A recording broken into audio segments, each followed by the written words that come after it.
No, Yeah. Will Smith there. So it's like, Okay, wait. On the topic of Will Smith, can you just sorry to interrupt, just I need Oof. some clarity or something. Oof. it's still Big August, Will. but okay, continue. Oh wow! Oh!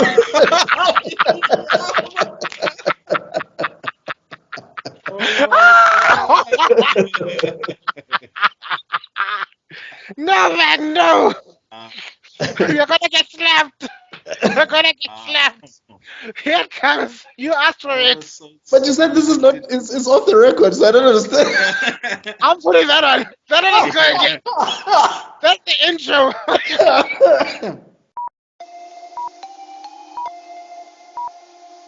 What up, everybody? Yeah, hey everybody, you're watching the Nerdgasm podcast. I don't get Superman.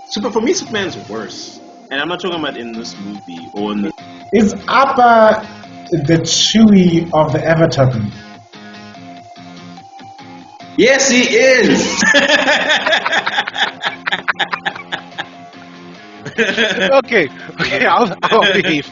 I'll behave. Okay.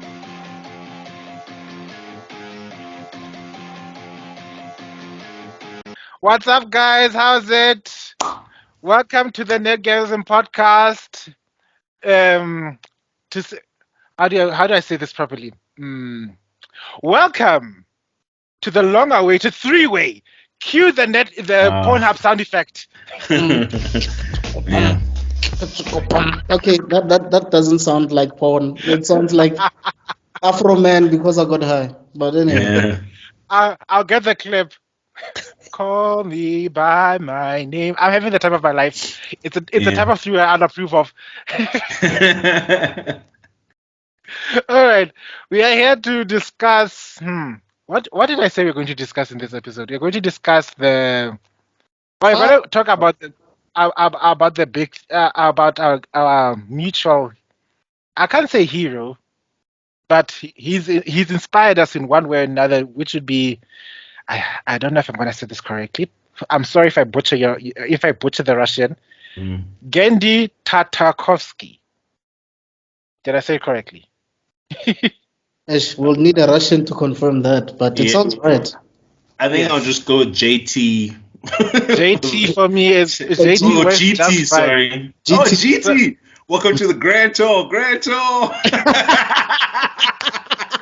Okay, so, I like that analogy. For the moment, I had Dragon Ball GT flashbacks, and I was about to scream my lungs out. Where Goku was black, before Goku Black. That's right. With Omega Shenron. Oh God. Yeah.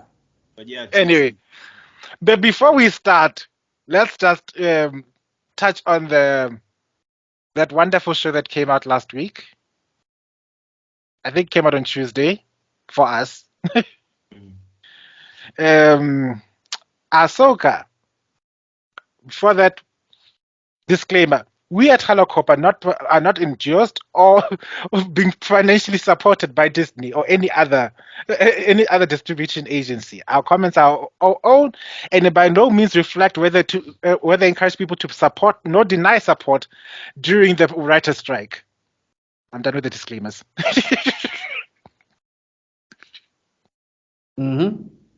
All right. That being said, let's talk about Ahsoka because it just came out, and our love of Star Wars is still too strong for us just to ignore it. Okay, maybe I should start because I didn't watch it. I didn't watch the whole thing. It's still on my screen. I only watched probably like the first 15 minutes, and the only thing I can say about it is it's Star Wars, not Star Trek. And the first scene feels like Star Trek. You have the captain sitting on a chair, and you have someone from comms saying, Captain, there's this and that and the third, and then he has a second in command who's standing next to him, and he's like, you have the bridge. Which sounds like you have the con. Captain Kirk! Captain Kirk is a ship trying to connect with us. We have hail the intercepting vessel. I want authorization codes. You know what's funny? Do they do a spinning chair? It was such a... Does he spin the chair? It did spin, didn't it? Yeah, he does spin the chair. And he's like, Captain! Even the technology there, it seems like Star Trek, the TV series. Like, Dude, Yes. there's literally a line where I think one of the people on the bridge is like, they are so and so Star Wars fake metrics away from us. And I was like, since when does Star Wars have metrics? Since when do we talk about how far people are away from us? This is It new. was the droid. It was the droid telling her how far they are in the closing. It was like, Oh, 3CPO. Yeah, speaking of that, why would we have a 3CPO lookalike if Anakin is the one that created 3CPO? no. That is so true. I'm gonna try and explain. The protocol droid is a type of droid unit. So even if Anakin built C3PO from scratch, it's basically like he built a Bentley. Also, he bought the parts from game. Oh, Yes. Okay. Oh, but the way little Anakin was explaining it, it just seemed like he created it from scratch. Well, I guess that's what we thought. Yeah.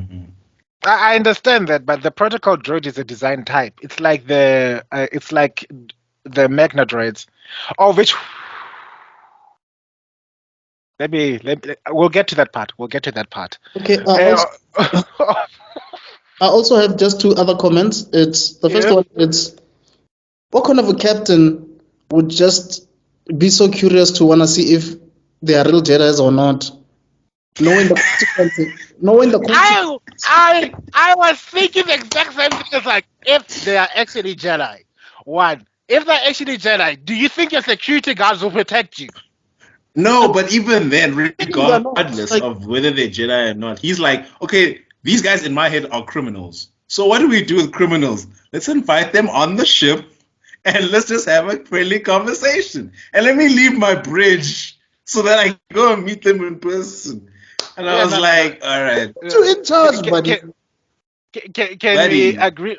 Can we agree that the captain is the dumbest character of that episode? Yeah, No, he's not the only dumb person. They're all dumb because why would you let the captain go through with this? Why did nobody? I mean, where's the Spock? Since we're Star Trekking, where's Spock to be like, where are you going? Why? Where going? This? It's against regulation. Even Bones, even a Bones. Where is a Bones type character? It's like, Jimmy, what are you doing? Are you crazy? Where's anyone to tell them why are we lowering our shields? Why do they need to park if there are these Jedi's floating in and they want to see the prisoner?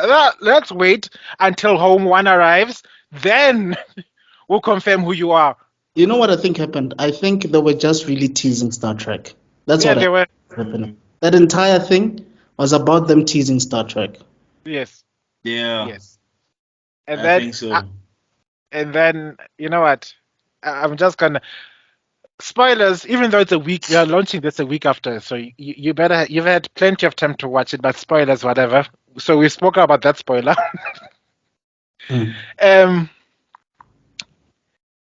Oh God, there's so many things. You see that? You remember what you talked about last week?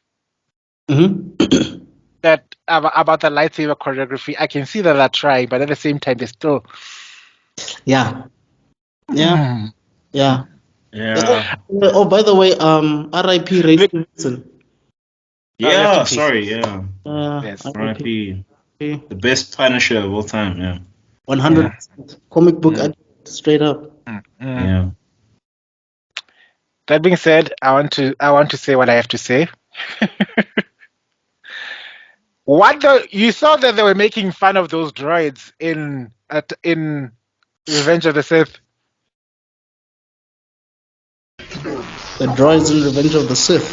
The Magna droids, the ones that that Obi-Wan and Anakin were busy fighting in the on the bridge with Grievous. Oh, I remember those now. Yeah, I think they had shields. They had those spears, those electro spears. I forgot the weapon's name. Oh, okay, I'm thinking of Grievous. In that movie, they were purple. They were busy purple spiking, and they were busy twirling them around and fighting. They were fighting super fast. And then I was thinking, when I saw that droid, and I thought, oh, it better not be what I think it is. Give us the map. Yeah, the give us the map scene. Sorry, I know I hope that I'll try my best not to spoil because I'm not gonna go into details, but I'll give my general thoughts outside, so at least I won't ruin it for people who want to still catch up. But they give us the map, the subverting Star Trek. This whole show, my impression of it is that Star Wars' identity is in question. Nobody knows what it is anymore. Right. Honestly, that's the main takeaway I got from this whole show. After I watched episode 2, I was like, I don't think we know what we're doing anymore, and we don't know what Star Wars is going to be. I mean, I felt that with Andor, but in a good way, because I was like, oh, we're doing something completely different, but we know what we're doing. Right. With this one, it felt like, oh, I still want the old Star Wars, but I want to sprinkle it with new, but I want to make fun of Star Trek. And I was just like, you guys don't know what you're doing here. You guys don't know what you're doing. Can you talk about the opening title crawl? What the hell was that? Red. Yeah. It looks like someone on YouTube was trying their own fan fiction Star Wars thing. What the hell is that? Then they also tried the whole Mandalorian theme song, but then let's give it something different. And I was like, it's not working. That theme doesn't give me Ahsoka. Mm. It doesn't. She's a Jedi. She's not a Mandalorian. What's going on? And then the same thing. There's like the movies. There's a whole middle part that you can just skip. You mean the theme, or you mean just the show? The show itself, that episode in particular, episode 1, the whole middle part really, I almost fell asleep. So this is my thing. Have you guys watched Rebels? I have. I haven't. So I think to be honest, you can actually I think you can watch from the second half of the episode 1, because the first half is pretty much setting up the characters in the setting. If you're not familiar with Rebels, it's basically here's this character from Rebels, here's this character from Rebels, and then there's that one. Pause for dramatic. What the hell? We're looking for hold up. Thrawn. And then I was like, whatever. Hold up. I need clarity before I freak the fuck out. Okay. That lady, she's a general now, right? Yeah, Green Lady. Yes. Green Lady. She's not the captain or the admiral of Home One, is she? I don't know. I have to give a disclaimer here. I've watched episodes of Rebels, but I was not that invested because it was a Disney Star Wars product. So I skimmed. Lord, she can't captain. Okay, there was someone else speaking overhead that says you must transmit whatever to the Republic. So I'm hoping that was Admiral Akbar in the distance over there. We just didn't see him. Because do you know what Home One is? No. Home One was the capital ship of the Rebel Alliance in the Return of the Jedi. Is that ship? It's that ship. It's that ship. It's that ship. Well, there's no way she's the general of that ship. I cannot, in good conscience, allow that to be her. No, there's no way it's her. The famous line, "It's a trap," was said in that ship. Wait, but technically this is after. It's afterwards, yes, but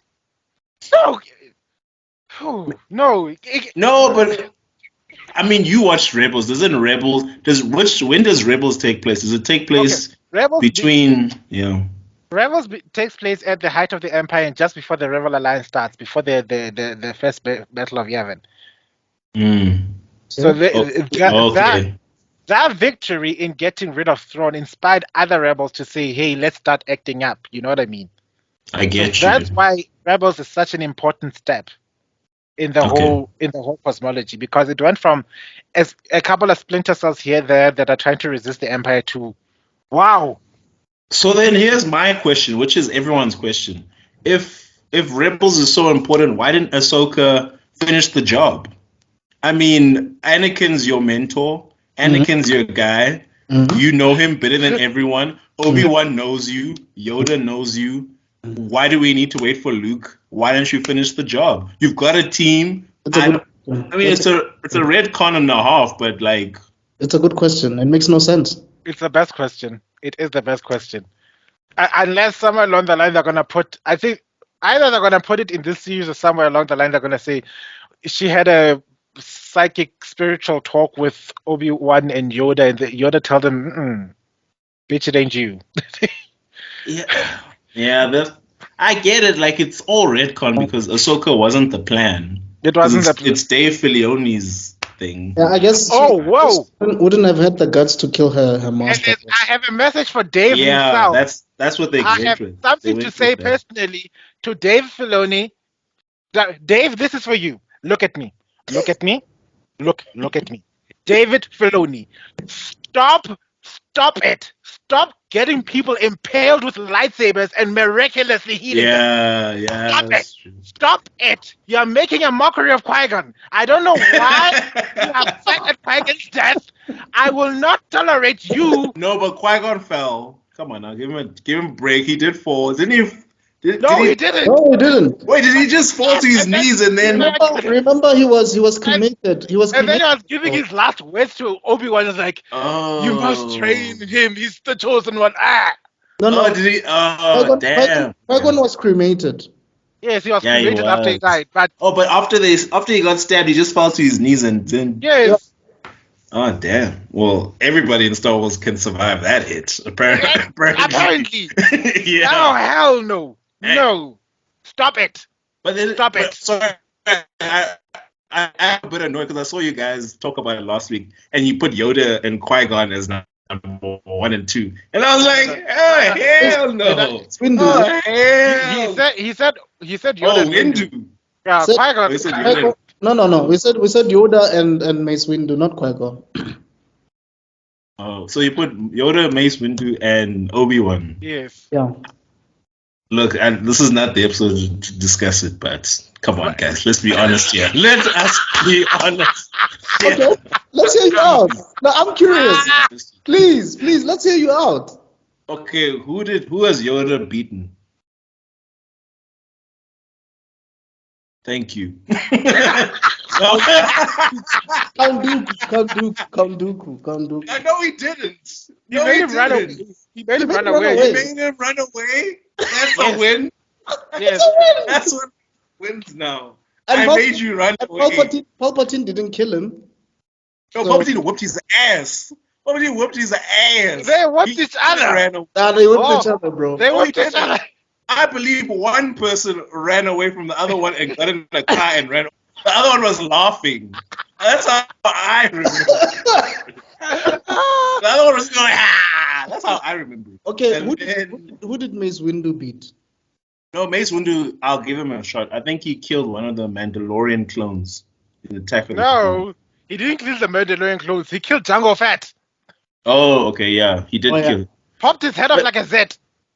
And then I guess that's the only kill he has. In number 3, he didn't do much. And he's severely injured General Grievous. So that's why when you guys said Obi-Wan was number 3, I was awfully offended. Obi-Wan has the most kill count in the whole of Star Wars. My Obi-Wan, guy. Obi-Wan has been killing Look, people if I'm since being- day if- one. if I'm He being, was born to kill. if I'm being completely honest, in my humble opinion, if I'm being completely honest, nobody is better than Obi-Wan in the entire franchise. Dog, he is born to kill. He is the Arnold Schwarzenegger of this franchise. He was out here. Qui-Gon fell. He was like, oh, Obi-Wan, do it. Obi-Wan was like, I'm a murderer, and I'm here to kill. Darth Maul was nothing. Darth Maul was even like, aren't you the Padawan? He was like, I was born to kill. You see, Obi-Wan is suffering from. You could have been the main character of this franchise had we not created this other Skywalker family first. That's what he's suffering from. Sorry. So, I know that's not the episode, but I just wanted to correct this very gross mistake that was made. You guys did not kill the most murderous Jedi of all time as number 1. I'm sorry. Okay. Shout out to General Grievous. General Grievous never stood a chance, mama. Facts. Are you telling me, in Facts. contextually speaking, story-wise, that Obi-Wan is the Vegeta of Star Wars? No, he is. He's been killing. I don't even know. That's the thing that I don't understand, because this is the one thing that annoys me the most in Obi-Wan, the TV show. Because Obi-Wan fights Darth Vader at the end. And then he's like, okay, now that I've beaten you, I'm going to leave you alone. And I'm like, this is not the guy that I know. Obi-Wan kills. Obi-Wan kills. No. Actually, it is up to canon. Let's pay attention. No, it's up to canon, but it's not the character that I know. No, it's also up to the character, because the only person he did not kill when he had the chance to. Yeah, it's Anakin. He's right. Yeah. Because out of respect for Qui-Gon, also he sees Anakin as a brother, regardless. Because even in Revenge of the Sith, he would have killed him. He could have killed him. He should have killed him. And then the second one, it was like there's a part, I don't know if you have siblings. I don't have siblings, so I don't know why the hell am I talking about. But I've seen it in siblings. There's a time where there's that one sibling that has always been the problem child, and then the older brother finally gets sick and tired and just leaves him. Yeah. Like, you know what? Yeah. Fuck off. Bye. Where are you going? I'm done with you. Come back. In Ahsoka, you've seen the Sith people. Have you seen the Sith people do what they're gonna do in the first episode, or are you in the middle of it, or you haven't seen that yet? No. Look. I'm sorry. We're gonna spoil it for you. So No, you can spoil it. It's fine. No, there's just a moment in that episode where, this is what's so weird about Ahsoka series. It's literally like Dave Filoni watched all the other previous Star Wars things, and then he made a note of his favorite parts. Yeah. And then he just crammed them in. Because there's a part in this thing where it's like Rogue One. And then there's a part of it that's also this is also like New Hope yet again. Yeah, there's a lot of New Hope. And I was like, why are we doing this? Like, what's going on? Copy paste. Can I before we shut this down, let's give our projections of what's going to happen. What do you think is going to happen in this series? I have a few guesses. I think Ahsoka's gonna go into hiding eventually. All right. Or die. Because it's never mentioned in A New Hope, or it's like as if she never existed. Yeah, she's never mentioned, because this is after the whole rebellion, the Empire shuts down. She's never mentioned afterwards. You don't see her with Rey, exactly, or with what's his name. I think, you're right. So you think she's gonna die? That's your prediction? Or might disappear somewhere far, some planet. Okay. Yeah. We're going to go into spoilers of the second season, of the second episode, because I've seen it. No, go ahead. Yeah. What's your prediction though? Do you have a prediction on what's gonna happen at the end? Okay. Well, I've got lots of predictions. Okay.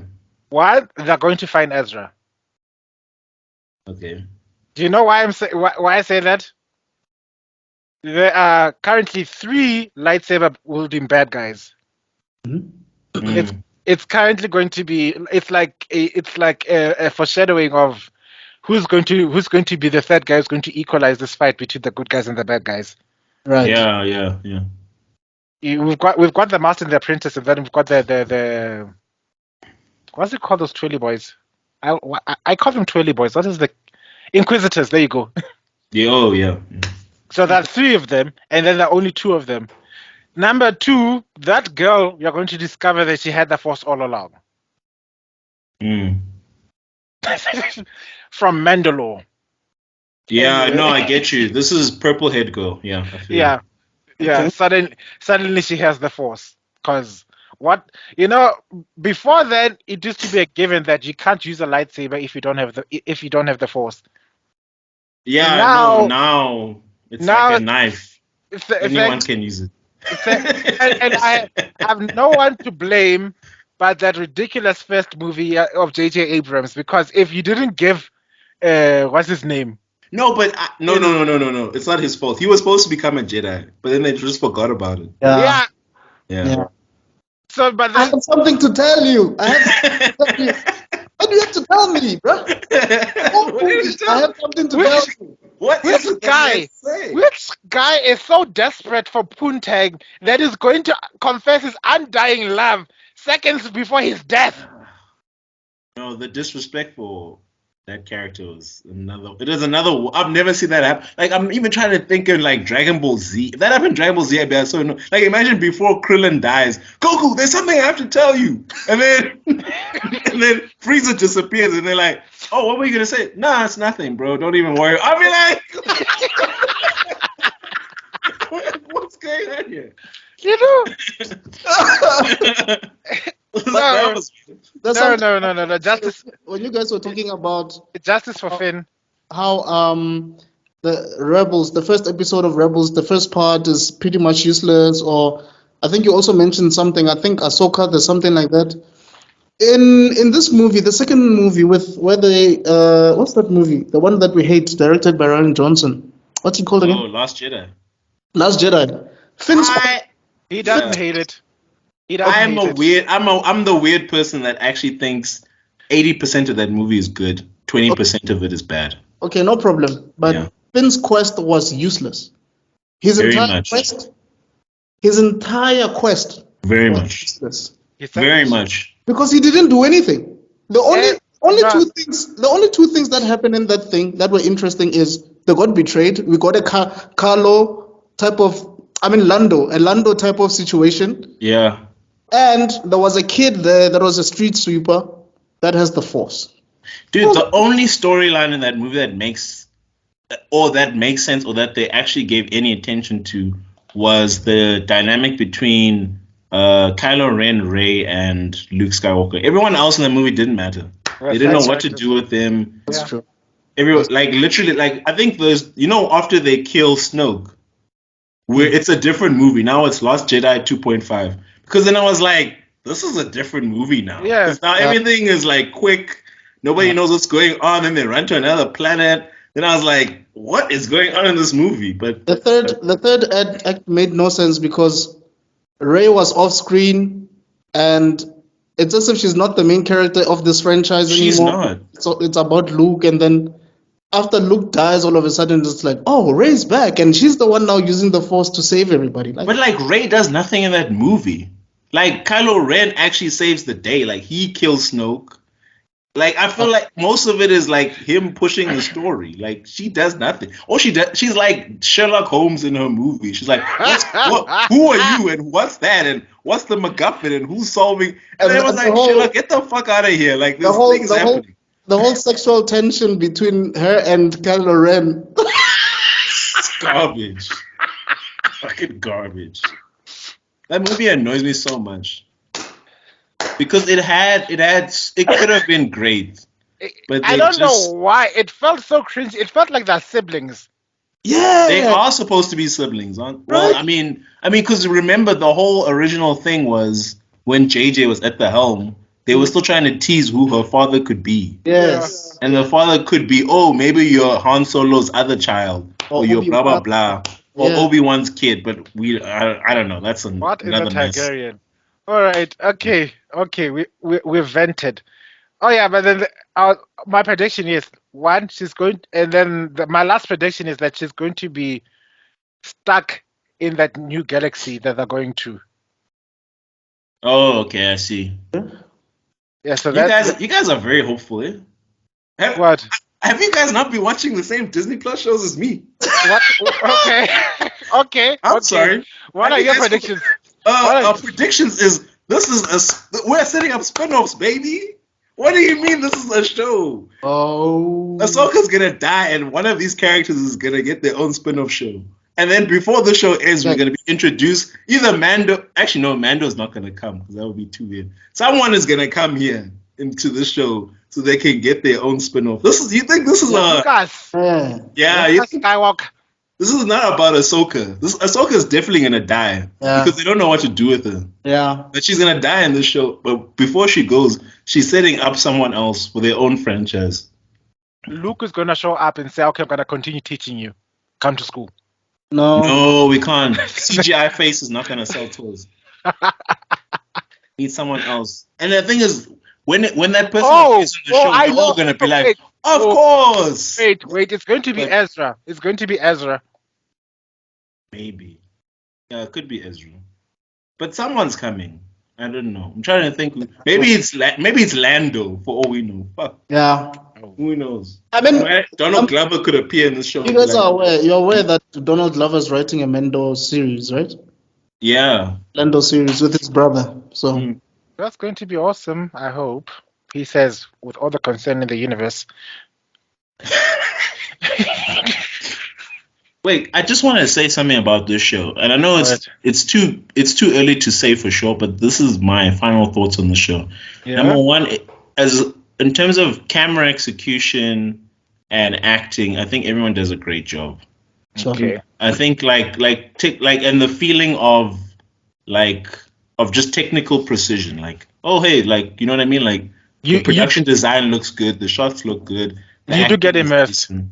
You You do do get immersed in it, Yeah. and they do pace it out. They try and make it a bit slower than usual. Star Wars, pew pew pew pew pew, everything's happening at the same time. So on that regard, it does feel like, thumbs up for that. But where it falls short is, I feel like there's no depth. Everything is what it is. Like when the characters talk to each other, they say exactly what they mean to each other. Like you'll notice it as you're watching. It's written. It's written on a script. It's literally like, I'm sad. Then Why doesn't she like me? Why doesn't she like me? Yeah. You know what I mean? Like, it's like, what the hell? Yeah. Where's the subtext here? Like, you need an apprentice, bitch. I think one of the things I do like is that they kind of made Ahsoka more badass. You can see Anakin's influence in her fighting, right. in her decision making. Right.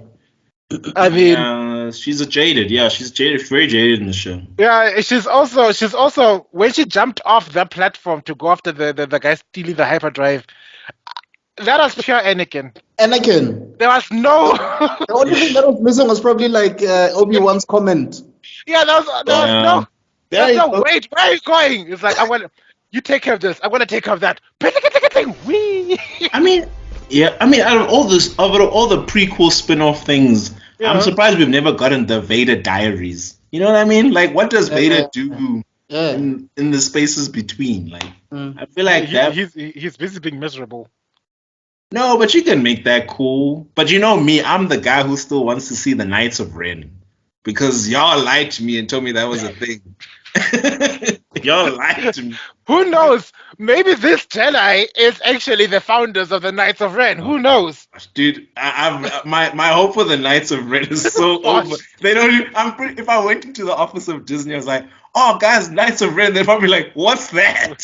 What are you talking about?" Do you guys think George Lucas is sitting there sipping hot chocolate and marshmallows and is like, "What the hell am I watching?" He's getting heart palpitations each time he sees Lucas arts on the screen.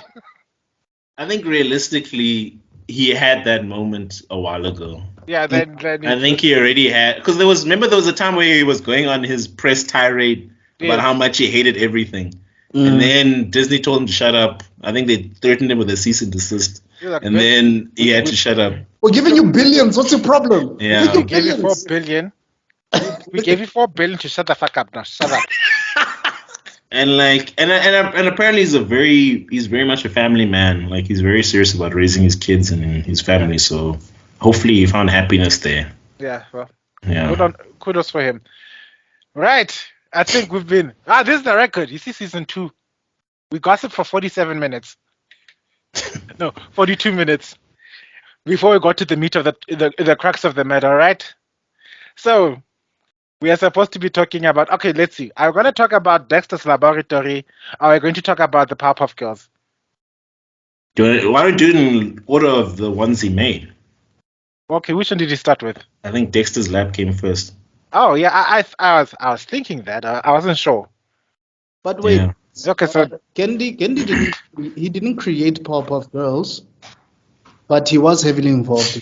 wasn't he? No, Powerpuff wasn't created by Genndy.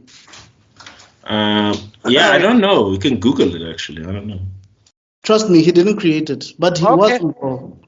Yeah. If that makes sense. I think it was this other guy because initially when that guy made the character designs, they thought they were scary. They did like test screenings with kids. Kids were Terrified.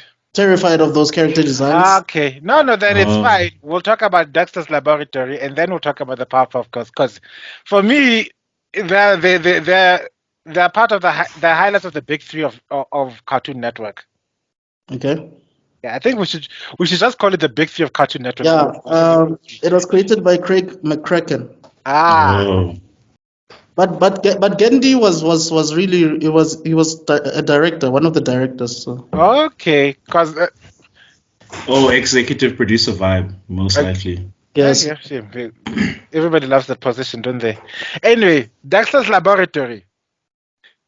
I think it's one of those cartoons that when you'd come back to school and you'd just sit in front of the TV and stop thinking for the next 30 minutes. It's one of those things. That's the first thing that usually comes to mind when I think about Dexter's Lab. What did you guys like about it back in the good old days? Omladu fromage. Only do fromage. And apparently that's not the correct way of saying it. Oh, really? Yeah? I've been saying it for years. Yeah. Omelette du fromage? Omelette du fromage. Self-destruct in 5, 4, 3. Omelette du fromage! Omelette du fromage! Mandark. Guys, what's Mandark's real name again? Isn't that his real name? Oh, it's a girly name, bro. Oh, it is.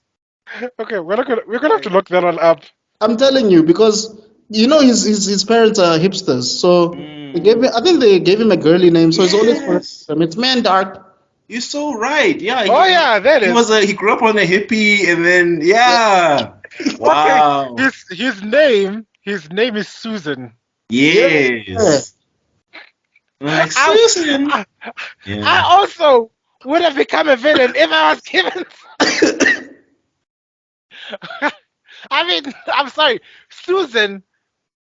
I've got the name Susan. When it comes to what I think about Americans, Susan is like Karen adjacent. Yeah, 100%. 100%. Yeah.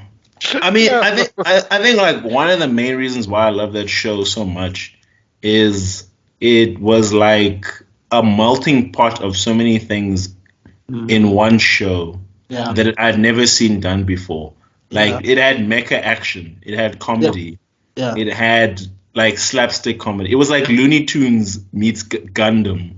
Like it was so weird, and then the fast pace of the storyboard, like things were moving. Like if you watch that as opposed to anything else, like the visuals were popping. It was moving. Yeah.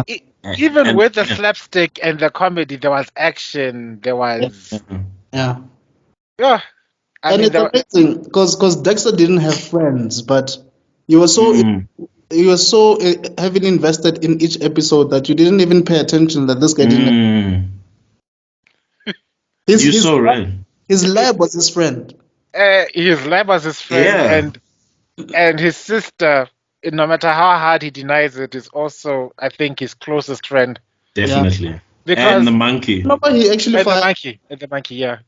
He actually fired her in one episode. Apparently, her job is to come into the lab and mess things up.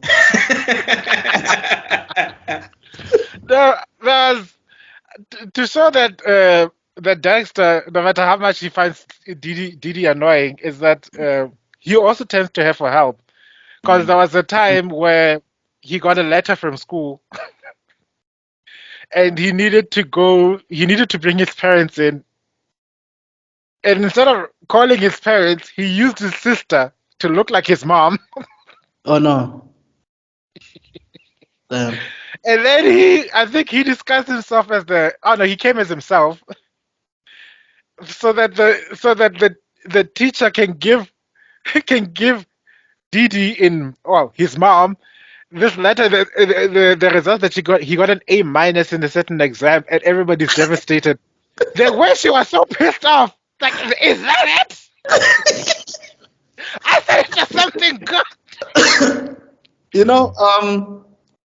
what I like about the writing of that show is they give you an idea.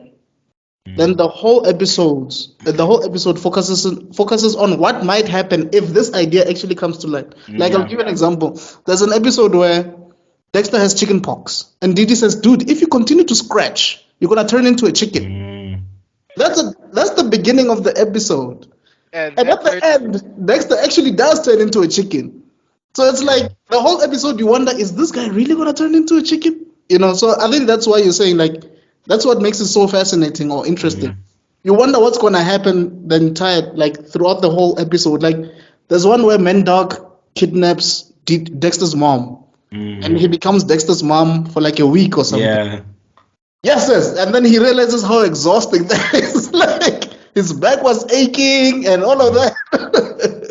So I think that's what made it interesting for me. Like you get so immersed in what might happen or what should happen or what will happen that by the time it happens, you're already like the journey, the whole journey, the end of the destination. Yeah. Yeah, great payoff. Like the jokes. You're right. Yeah. I mean, Instruction. if there's one thing you'll appreciate about Genndy is that he can make an episode seem like an entire movie. Yeah. Yeah, he does. Yeah. He really does. It- But I it- also, I think that- but his art is also good. Like I think, like the artwork for Dexter's Lab was like so different from everything else That was at coming the out at the time. Yeah. It was so like the rigid lines and the thick lines, and everybody had a very specific look. Like everyone's hair, you can remember like the shape. If you made a silhouette of every single character from Dexter's Lab, you can recognize them. Like the mom's hips, the dad's blonde thing, Edie iconic, Dexter, Mandark. Like everyone's character designs were like so impressive, and like even like the mixing of genres, like. There was a superhero genre. Like I remember there was the random monkey episodes. Yeah. Freaking amazing. Action Hank. Action Hank. I still remember Action Hank to this day. I love Action Hank. The fake Avengers. Yeah, the fake Avengers. And Yeah, I remember the Thor. Yeah, the Thor guy. Yeah. and the movie. God, I loved that movie. Yeah, the movie was good. It was a time travel thing, right? Yeah. Yeah. It was like it was a time travel. Oh, that was actually a great movie, actually. That was a brilliant movie. With future Dexter, and he's like all ripped and everything. And then there's old man Dexter who was old and is wearing a wig now. Oh my gosh, that was Endgame before Endgame. It was Endgame before Endgame. Wow. But also, I feel like Dexter's Lab is Rick and Morty light. It is. It is. It is. You're so right. I mean, look at the colors of who's that girl in Rick and Morty? Is it the daughter, the Sarah or something? Yeah, I think she does wear pink shirts. She wears and deep blue colors. jeans. Yeah, she does, and she's also meddling and all that stuff. Exactly. And she just doesn't get the point sometimes. God, that woman annoyed me. Yeah. Yeah, I guess Rick would be Dexter if he just became an alcoholic. To be honest. Rick. Dexter is Rick without the God complex and the alcoholism. Yeah. Yeah. Yes. Well, I mean, sometimes Dexter does get a god complex, though. He does. Oh, well, Yeah. He does. yeah. His latest inventions are always the thing that tells him, hey, he's the shit all the time, and every time he messes up, thanks to his sister, he realizes he's still a human being. I do want to mention, like, I don't know what it is, but like Dexter's mecha thing is like one of my favorite things ever. I don't know what it is. Like the way it looks, I love his mecha suit. Like it's so cool. Playing Like, basketball because he yeah. And the dodgeball episode where he's like, like I love that episode. I think if you got to pay attention, primarily speaking, Dexter is like a mechanic. Yeah. Because most of his inventions are mechanical. Then he dabbles into Engineer. quantum. Mechanical engineer. Then he dabbles into quantum physics. Then biology. Yeah. Biology was not high on the list. Yeah. Yeah. Yeah. Unlike Mandark, who straight up, it's almost alchemy what he was doing. No, it was great. I think another thing that about it is just the way it stood out compared to its contemporaries. Like Yeah. everything else out at the time was just not I Dexter used Lab. to I used to compare him with Jimmy Neutron, but then I realized that Jimmy Neutron. Phew, The not even close. somebody had the audacity Not even. of saying that Jimmy Neutron could take on Dexter, and I'm thinking, Ugh. in what Uh, universe? In what Have- world? Have you seen just how big Dexter's lab is? Yeah, it's not even close. It's whoo, the fact that the parents don't know what's going on is the biggest load of cap I've ever seen. That's the one thing I need to but you add. know what? You know But these conspiracy theories, like stuff like, what if Dexter's mom and dad are actually dead and he created robots? mm, It could be because, like, are you telling me that you don't hear any voice commands, and is it really soundproof down It's there? it's unproof. right? Have you noticed that you haven't had to pay an electricity bill for the last 15 years? Yeah. And He's literally hooked up Dexter's mom a is a neat nuclear. freak. Dexter's mom is a neat freak. Are you telling me that she wouldn't have reached some door somewhere that could take it to the lab? Well, if there's one thing, Yeah. if there's one thing you've got to appreciate about Dexter is that he shares his mother's level of meticulousness. That's Okay. true. He is that OCD. Also, I don't know. His parents did give me the impression that like they knew what was up, but Yeah. like especially the dad. Like that dad was Yeah. like very much like, oh, let me just read my paper. You know, when the house would shake, he'd just be like, all right, whatever, and then it'd carry on. So it was one of it. I think it was like a little inside joke. I'm like, we know what's up, but like, let him do Because him. I mean, really, he doesn't have friends, Right. and Mm. you're all okay with that. Jimmy Neutron had friends. They were Yeah, he as did. dumb as bricks, and I think it's the only reason they kept him from developing. But I think Dexter's Lab was the influence that made Jimmy Neutron happen. Like I think I think so. Nickelodeon. Yeah. I think it was a reaction to Dexter's Lab Yeah, that they made the show. I think Same with Pop-Off Girls. Like because you guys said it now, I was like, I thought it was a Genndy show, but I guess it was inspired by Genndy. As because well. it's so familiar. Well, we Yeah, learn something new every day. I mean, it starts off as a lab experiment gone wrong. Like Yeah. that's Oh, Pop-Off Girls. yeah. Oh, true. And Yeah. and they're dressed. And if you look at the outfits, the professor Mm. and what Dexter is wearing is very, very close indeed.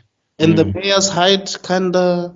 But anyway. And Miss Bellum, we'll get to Powerpuff Girls because it needs its own episode because there's so many things that I love about Powerpuff Girls. I'm glad we talked about Dexter first because of the three, Dexter is number 3 actually. Wow, really? Of my favorite of the top 3, Dexter's third, Powerpuff Girls is second, and obviously Samurai Jack. Okay. Yeah, Samurai Jack is the biggest game changer, I think. Yeah. From my understanding, so these guys went to Cal Arts, right? So they met at Cal Arts, the creator of Johnny Bravo, Genndy, and the creator of Pop-Off Girls. Oh, so those are the trifecta. No, it shows. And Genndy basically had, I think, character designs on all projects or was involved in all projects, if I'm not mistaken. I stand to be corrected. No, but you're probably from my right. Yeah. understanding, No, yeah, that definitely does sound right. Does sound correct. Yeah. I have a question, guys. Hi. Yeah. How does Dexter have that accent if both his parents are American? It's the biggest plot hole and the biggest trope in history. I think even Genndy jokes about that. Yeah. Because I was listening to one of his documentaries, and he's just like, "Yeah, we will never know he got this accent." Does he have an accent, Genndy himself? I'm assuming he does. No, he He's doesn't. an immigrant, or is he American? He flew over to America when he was very, very young. I think. Oh, okay. I thought maybe he was just putting a bit of himself in the show, but No, I guess 6. wrong. You know- He was about 6. You know what my cousin said though. He said this when we were very young, and I think I'm starting to think that it's true. He says that Dexter's just trying to be Einstein or sound like that. Yeah. Yeah, he is. He's just trying to sound smart, but maybe that's part of his character, like trying to look smarter than he is. And Because he also- does that all the time. You remember there was that whole episode where they had that swapped Dexter with this other child because there was this pair of parents who looked very close to Dexter's parents who are geniuses. And then there was an episode where that child was this dumb as bricks little thing, and Dexter got swapped around, and Dexter ended up living with this house full of geniuses, and Yeah. this I idiot. remember And that episode. what kills is first the parents don't notice. Because they're dumb, right? Yeah, that dumb as heck. I mean, Mm. and now there's Dee. Dexter, do you want some porridge? Dee is now thinking that she's gonna have a sleepover with this idiot boy. Like, do you want a cookie? My parents say I can't have cookies. Oh, no, I can't have cookies. I'm allergic.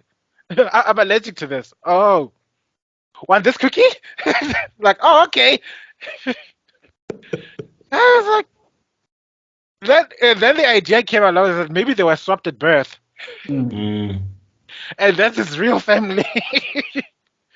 But now Didi got to the lesson of the episode was that Dexter got to appreciate his own family because that family of geniuses that seemed perfect for him, they didn't have a heart.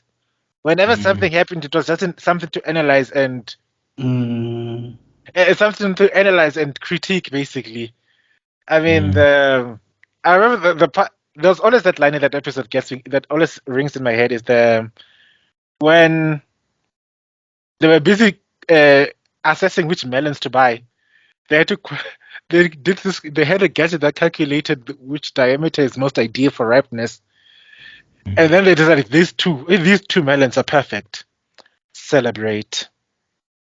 Then they put it into the trolley. That's how they celebrated. Wow. Wow. Like, ow. And yeah, no. The more I think about it, the more I remember so many episodes. How many episodes were there of this show? There's three actually that come to mind right now. Yeah. There's an episode where Dexter knew everything. Do you remember, guys? Do you remember that episode? There was an episode where Dexter knew. Oh, his brain gets bigger. Yeah, it's so big. And then there was this other episode where him and Didi got stuck with that Chinese thing. Is that a Chinese thing? Where the finger? And then they got to the shop, and then that guy was like, but the whole episode they were stressing out. Yes. Yeah. And then what's the other episode I was thinking? Oh, when Dexter woke. Okay, so basically he woke up moody, and then I think his mom or dad or Didi said he woke up on the wrong side of the bed, and then he was trying to literally go to bed and try to wake up on the other side of the bed. But he kept on waking up on the other side of the bed the whole time. All the time when there was he was basically challenging astrology because he had terrible luck because of his something to do with the planet. So he literally rearranged the planet so that he could have a better day. Wow. Like, I don't remember that one. But I do remember, like, this was like my weird OCD thing about Dexter is I preferred very much Dexter before the art changed. Yeah. It's like the first, I think it was Yeah. the first 2 or 3 seasons. Yeah. Like that was Dexter's Lab to me. And then when the colors started changing and the art changed, maybe I was just too much of a purist, but I was like, this is not my Dexter's Lab. It doesn't feel right. Didn't feel right. It looked better, but the storytelling was not as good as it's like with Powerpuff Girls. Yeah. When Professor Utonium his pupils were still round. It was nice. When the pupils looked like wipers. Yeah. Man. Oh, what's his name? It's the same you can say with Ben 10. Oh, Ben 10. The first season was good. I'm a Ben 10 purist. The original Ben 10, like go back 1,000 years when it was just 10. Just just 10 Vilgax. 10 with the little flavors, and Vilgax was the big bad guy. And Kevin was a naughty kid.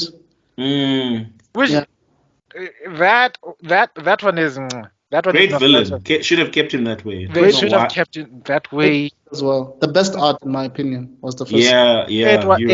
It was the best. And then after that, I couldn't watch it. I know the lore expanded. They've got a bigger fan base because of it, but I just couldn't. I couldn't identify with it. I think maybe it is OCD. I should get myself checked because when something changes like that, like I can't identify with it anymore. It's like, No, okay, I think you're right because like it had the look of it had a comic book look specifically for Dexter. I mean, sorry for Ben 10 season Yeah. 1. Then when it got to Alien Force, that didn't have a comic book look. That looked very. I don't know. I don't have the word for it, but it's something different. I think they probably changed animation studios. yeah, I Yeah. think so. It was, I believe it was Man of Action. That was the original Yeah, those studio. those are the creators of Mm. And the then Generation X, Generator X. and then they Yeah. got bought out, I think, or something like that. It was so sad. But I I liked Kevin more than Ben as it went by. As he got old, got older.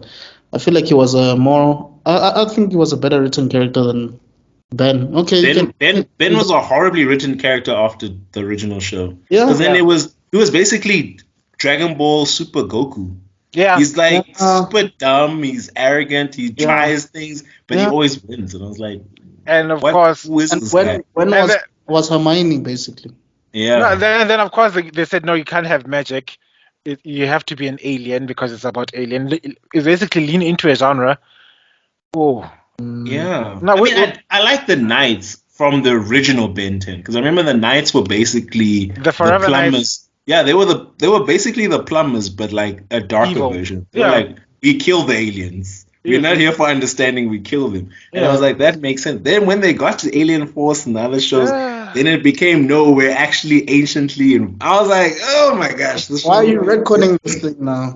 You've lost the plot. I mean, I used to love the original villains. It was the Forever Knights, and what was the name of that guy? He had a paper mask on. He was such a cool villain. Wait, I actually have a question. In terms of not Ben, sorry, Dexter's Lab's opening sequence, Yes. do you think there's a more iconic opening sequence on Cartoon Network than that? In the history of Cartoon Network? Okay, by iconic, what do you mean? If I played Dexter's Lab's intro to a group at a mall, do you think more people would recognize that, or would you think they would recognize another one quicker? But Courage the Cowardly Dog or something else, eh? Courage. No, Stupid dog. no, I love Courage, but I think Dexter's Lab is way more recognizable. The piano, the song, just the song, not the show, just the I song. wanted you to be specific because Sorry. with Dexter's Lab, it's definitely the song, but with Courage, I mean the song. you can speak the entire thing until Yeah. and I'm proud to give you Courage, the Cowardly Dog Show, starring Courage. the Cowardly Dog. Okay. Abandoned as a puppy. It was found by Muriel, who lives in the middle of nowhere. with her husband used to stay. You stupid dog! You made me look bad. But secret things happening nowhere. It's up to Courage to save the whatever. Also, wait, Ed and Eddie also had a banger. Yeah. Ed and Yeah. It was that, but I was also about to argue that we also got Powerpuff Girls. That triple melody. That everything triple else. melody Yeah, when they're flying.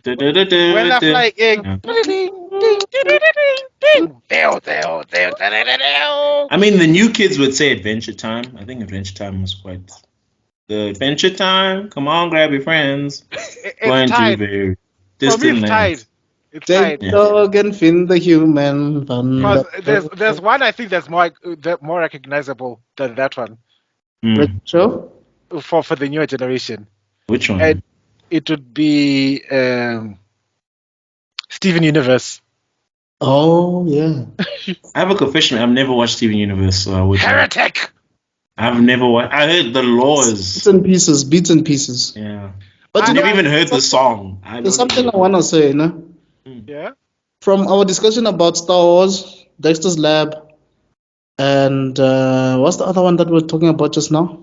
Ben 10. One thing that has been, I guess you could say, the common denominator between all of them is all these properties were milked to a point where they stopped being good. Yeah. True. Where's Ben 10? Ooh. They didn't know when to stop. Or they knew, but studio execs probably butted in and said, no, we want the We want Boruto. our money. No, you're right. Yeah. It's the courage to let something go, to give it an ending, is something that's still missing in Western media. No, the thing is, it's not the artist. I don't blame the artist. I blame the studio. Because the way the business is set up now is a lot of the people who make up their shows don't own the rights to their shows. Right. So like a lot of these guys give their rights to Cartoon Network or they give their rights to Disney, and then of course the suit who's there is like, oh, we need a new show. So he just goes through what worked before, and then bring back Star Wars. I like Star Wars. Make another one. It's JJ. it's the same thing. It's the reason why I think that the Wachowskis deliberately made a terrible Matrix movie. I don't think it was. They're capable of writing a masterpiece. They are more than capable. It was a I think I think they deliberately sabotaged that movie because that movie was ass. I mean, I'm happy they did because same here, because nobody's gonna touch that. No, it's like Jurassic Park. The purpose of Jurassic Park is start bringing things back from the dead and milking them for money. Yeah. And what are they doing? Literally, what are they doing with the movie? It's like, oh, let's make Jurassic Park 10 now, and it's like, oh, the point of the movie is start bringing things back from the dead so we can make money. And I'm like, you said it 9 movies ago. Yeah, like I think the Matrix was the fourth Matrix was stop obsessing so much about this IP. Yeah. That was the message. That was the whole thing. Yeah. Was. It was. I mean, there was the terrible fighting sequences. It was just awful. Thank God I didn't waste my money watching that. I mean, it was a bit of. I mean, why wasn't the thing? You know what? This is so funny. I remember watching it, and I literally walked out. I watched it with no, I watched the whole thing. But I watched the whole thing. And then I was like quiet, and then I was watching with my girlfriend. She's like, "What's wrong?" I was like, "But it wasn't green. The Matrix wasn't green." I was like, "What did I just watch? What was that?" But that small thing was just like everything I wanted to say. It's not green. For me, I feel like Trinity should have had those powers a long time ago. Because there was a time where when people spoke about Trinity, they didn't even know if she was a guy or like. Yeah, true. Yeah. You know what I'm saying? If you're talking about the first movie, the Trinity was an enigma. Right. And that's the beautiful thing about that character design. She was supposed to be an enigma. And if you look at the grand context of things, she did have the powers. She was the second in command. Neo was just this boy who was brought up into this world who low-key had a crush on Trinity, but everybody except those two could see it. And except which two? Trinity and Neo. Yeah, like they wanted, like throughout the movie, they're trying to reject their feelings for each other, and then at the end, when he dies, and then comes back, and then they like realize they love each other. I'll forever love the Oracle. Firstly, the way she said it flatly to Neo's face. You're cuter than I thought. I can see why she likes you. Yeah. Whew. Not too bright though. Yeah. And don't worry about the vase. What vase? See, that, for me, that's the only Matrix movie. That is the only Matrix movie. No. I agree with you. I know other people like the second and third, but for me, that was the... Matrix was a great movie. Matrix 2, 3, and 4 are just Neo dreaming somewhere. They don't exist. What are you talking about? Did they make a Matrix sequel? What are you talking about? I remember there's a movie where he flies off out of the photo booth, it's like, and then it plays. I think it's called. What are you talking about? I think it's a fanfic. It's a fanfic. Oh yeah. Yeah, man. There's certain movies that don't exist. Have you guys heard about Bad Boys 3? And what? Like, nobody, like, for me, like, I'm still hoping one day they'll go ahead and make a season. They'll make a season 7 of Game of Thrones. I mean, that epic ending of her sailing into Westeros, and those dragons flew overhead, and it's like, Wow! And I then only to know. find out that after that, nothing else happened. It's so Oh, yeah. frustrating. I wonder what happens with those White Walkers. I'm pretty sure it's You like know? It's very important to the it's plot. very important. I'm pretty sure it's not gonna just be solved in one episode. Like I'm And I pretty You sure know? it's very important. also wanted to know what would have happened after X-Men 2. Hey? Like, Yo, that's so true, eh? yeah. I would have loved to know what happened. Oh, you know, the first the first what you call it, Need for Speed movie. Oh, that after Need for Speed, they really should have thought about making a second and third one. But you know what? You mean Fast and Furious? Yeah. Oh yeah, Fast and Furious. That's the one. Yes, the Fast Yeah. and the Furious movie. That one was such a classic. Yeah. It's a good thing they stopped there. After that, because it became such a cloud movement. Right. Or Bleach, man. After the Soul Society arc. Yo, right? Actually, what happened? What happened after Sasuke ran away with Orochimaru? Does? What happened? I really don't know. Hey. I don't know what happened. Like, will Naruto actually ever become the Hokage, guys? I Like, hope so. I hope so. Curious. I wonder who the head. I wonder who the head of Akatsuki is. I'm so curious. yeah. I know it's not Madara. He's dead. Yeah, look at us denying things. I mean, that would be so dumb. Madara Ucha, the head of Akatsuki? That's so dumb. There's no way. Imagine if they had something called the Ninja War. Ugh. Ew. Oh, yeah, ew. What's that? What the hell is that? Oh, I wonder what became of Gohan after Goku died. Yeah. I know. Himself. You know, Gohan became the new hero. I wonder Yeah. how life was like after that. Right. So true, but that was a great ending. That was a perfect ending for Dragon That Ball was Z. perfect. That was perfect. I mean, as much as I love Dragon Ball Z, I don't want it to come back. I think that was perfect. Vegeta quits training. He quits being a fighter because Goku's dead. There's no point. I know Piccolo's hanging out with Dende now. I think it's I great. hope Vegeta got over his depression. I mean, remember after that ending, it's like, I'll never fight again. And I was like, Yeah. wow. Yeah. He was so broken. But I hope he gets to realize that he was the saving grace. If he had not hit Cell on the back of his head at that moment, we'd all be dead. Yeah. Yeah. Yeah, so.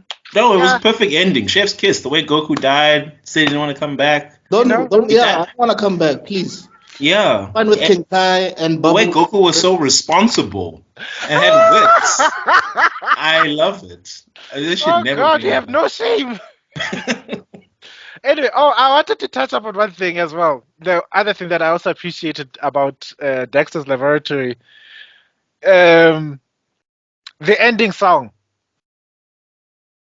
ending song. Yes, in Dexter's Laboratory. It was wonderful boy you ever seen. But Dexter closes on his the burners to smithereens. there is doom and gloom while things go boom in Dexter's Lab. You'll always watch it. You'll always watch the ending because you want to hear that song. But also the Powerpuff Girls ending, though. Yeah, that was the best. Blossom, Commander and the leader, Bubbles. Something, Buttercup. She is the top. And they really got us with these jingles, eh? Yes, they got us. Fighting, trying to save the day. Oh God, we're going. Here they come just in time. The Powerpuff Girls. You know what's weird? Do you think they were doing that to compete against Disney at the time? Because at the time the Disney songs were what was up. Yeah, Duckwing Duck, DuckTales. Yeah. But here's the way they subverted, because Darkwing Duck, DuckTales. No, Duckwing Duck is fire though. I'm sorry. Yeah. I don't like that company, but that song is fire. and Dangerous. let's not forget what you call it, Aladdin. All those intros, Kim Goof- Possible. they were good intros. What the guys did, there was put a nice bop at the end. Mm. And that's what kept our attention at the end. Usually when you see the credits, you just change the channel. But that never happened. That never happened when you're watching Dexter and Powerpuff Girls. We're like fighting, and now we are all of 8 years old or whatever. We're I think we're 13, 14. But here we are sitting there. Here they come just in time. Executive producer. The power. It's like with Pokemon songs as well. Pokemon songs were Oh my fire. gosh, top 10, bro, of Pokemon. all time. I don't For get me, it. until it gets to Master Quest, because the beginning was I want to be the very best, right? Then it was we all live in a Pokemon world. Pokemon. Then it was Talking about Valerian City. I'm on the road. yeah. You know, Then it We're was on the road to Valerian let's City. I was like, be this is honest. fine. Master. Let's be Everybody honest. join this. Yeah, be the master. Pokemon would not be as big as it was today were it not for the music. Yeah. And it's Yeah. one of the things that it's said to say. I'm gonna segue slightly to something more realistic to this day and age. It's something that we don't see when it comes to uh, creators in our local creators. When it comes to whether you're trying to start our own comic animation or whatever, we are so focused in trying to design our story that you're not inviting the music in, and whether it's local or international, whether it's for us or speaking to our own or to get the international community around us, South Africans communicate with music. Right. That's how that's how we communicate. So if we can't really say we are serious about building it without finding a way to put music into invite the musicians into our circle. I think that's something I wanted to highlight. I think it would be the quote of the year. Anyway, so that's a hack and a half. Yeah. yeah, it is. Do you guys remember that even with movie soundtrack music videos, they were so good, even though they would show clips from the movie. Yeah. They had a different feel. I mean, Celine Dion's "My Life Will Go On" song. Even though you don't know anything about Titanic, maybe you didn't even watch the movie, but you would feel the emotions. Feel what you were watching there, because whenever you see that music video or this the song with Elton John, Lion King, not Oh yeah. Can you feel the love? Can you feel? Yeah, it's that. It's the reason why, if you pay attention, like even the Pokemon song, I wanna be the very. They made a full track about that, and then they made a music video about that. Yeah. Then Poke rap. They actually went the on Poke tour. rap. There was a whole group, a band actually was formed where they were actually going on tour, Look at that. performing Pokemon band. We all live in a Pokemon world. One of my favorite scenes in the first Pokemon movie is when the clones go up against the original top big three: Charizard, Bulbasaur, the Mewtwo movie, yeah. In the Mewtwo movie, Charizard, Venusaur, and Blastoise go up against the clones in that quote unquote Pokemon duel. And the thing that I loved the most about it was the music. That song, there's a track. It's called 3 vs 3. That's the official song. When that rhythm hits, I kid you not, that song inspired so many fight sequences in my own work. Because you see, without the music, you can't feel the epicness of that moment. Right. Yeah. And if you don't believe me, go watch Lord of the Rings. There's a scene where in the Two Towers where they end up fighting against the wargs, and then they go charging against each other. And that scene, there's a part where they played without music whatsoever. It doesn't feel the same. It feels like an indie movie. But even even back then, what they would do is sometimes they would just take the opening theme song, and do it without the vocals throughout the whole show, like the 90s. Like when they were having action sequences, they would still use the same song without the vocals. They'll just speed up the tempo. Yeah, that's all. But that song, whenever it came, Teenage Mutant Ninja, hey yo, volume. Yeah. We need to have an episode about the Teenage Mutant Ninja Turtles, especially about the one that came out in 2004. 2003, yeah. That one, it's my favorite version. Yeah, me too. Are you talking about the series? The series. Okay. I grew up. Turtles. Turtles. Watch out for Shredder. Ninja Turtles. Yeah. The action was really good. That action was good. Mm. And they had Batman eyes. Yeah, they did. Actually. Yeah. So that's one of my. You guys That's want one to of my watch the new go-tos. movie? Ash, Are you interested? I'm Does it tentative. pique your interest? it I'm does. tentative A because bit. I literally I literally wanted to I wanted to give 100 pieces of gold to the nearest ninja guild after what Michael Bay did. Yeah. No. So after that, I was like, you know what? Let me show you what real ninjas can do. And that's the one thing I came to appreciate about the Ninja Turtles. They're actually ninjas. Well, especially in the 2000 whatever series. Yeah. There are more ninjas Yeah. than Naruto. Then the whole of Naruto. Dog, Naruto. Oh, Naruto- wait. Sorry, guys. I don't know what you're talking about. Naruto ended after Sasuke left and never came back. And I just want to know what happened. It was just a tragedy. It was such a tragedy, an incomplete story. Kakashi failed dismally because And then he was supposed to take care of that kid, but he didn't. Oh my exactly. gosh, that's crazy, dude. I mean, where I'm at, Kakashi's still running to get there, so I don't know what you're talking about. I don't know what you're talking about. That's crazy, though. Wow, Kakashi failing, that never happens in my story. But I felt bad for Naruto when Kakashi said, "Look, I'm gonna train this kid. There's some guy who will train you." No, Unfortunately, Jiraiya was there. Can I be honest about Naruto in general? I actually don't mind Naruto. I actually think it wasn't that bad. I actually think she put in like the second half and everything. Yes, there's a lot of convoluted retcons and a lot of things don't make sense. But the emotional moments hit when they hit. And for those moments, I forgive a lot. Except for Neji. Neji's death didn't mean shit. Even though they're trying to make it seem like it did, but it didn't. But other than that, most of the emotional moments hit for me. And I'm not including Boruto because But justice for.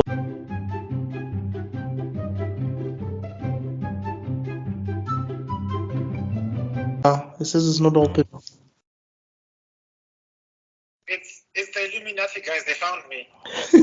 That's true. You were talking a lot of mad shit about. Yeah. But I don't see you. Yeah. Can you see us? Let me try again. Can you see me? Yay! And then there was light. There you go. Okay, I'm gonna stop recording. Then you can continue recording. No, continue. It will still be available to all of us. Okay, cool. Is it recording now? Oh, it Ish, is. he was giving me such a great story about. Yeah. No, I'll start again because I was making it up on the fly. But What will you... Can I tell you my idea quickly? Mine is very quick.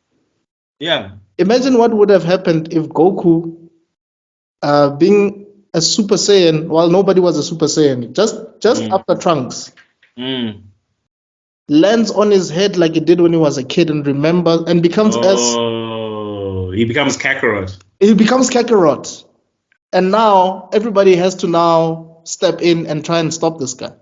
Holy shit. I mean, it would actually make a more interesting dynamic between Vegeta and Goku because Vegeta would be like, "Yo, do you still work for me?"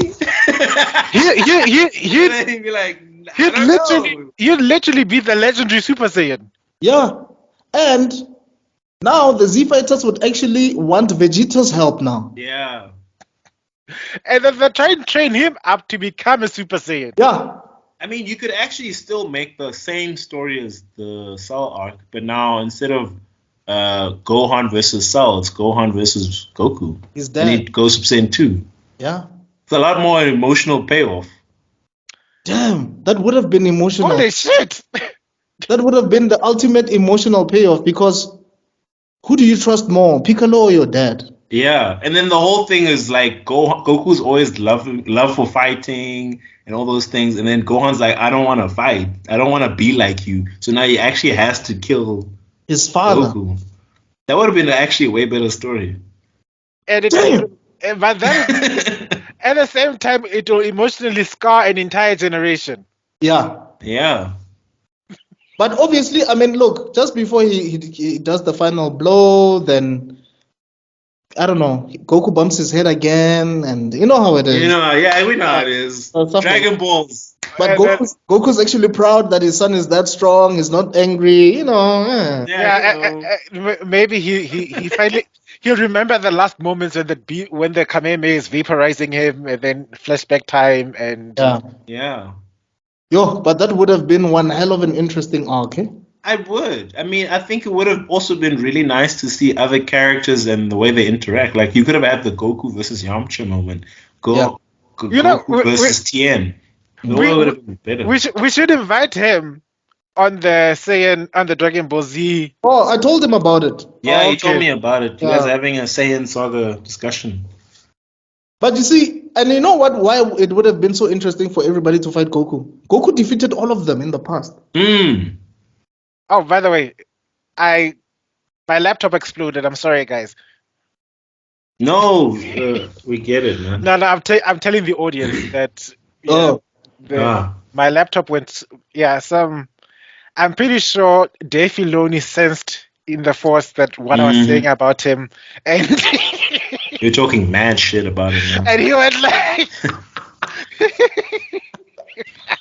This is not the podcast you're looking for.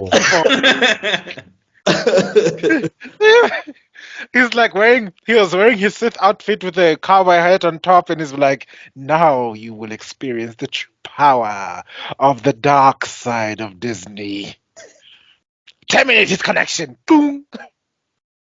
Yeah, you know, I don't remember where we left off, but I was just thinking about James L. Jones, and I'm thinking, is he still involved in Star Wars at all? He is how many years old? That man should just enjoy his retirement.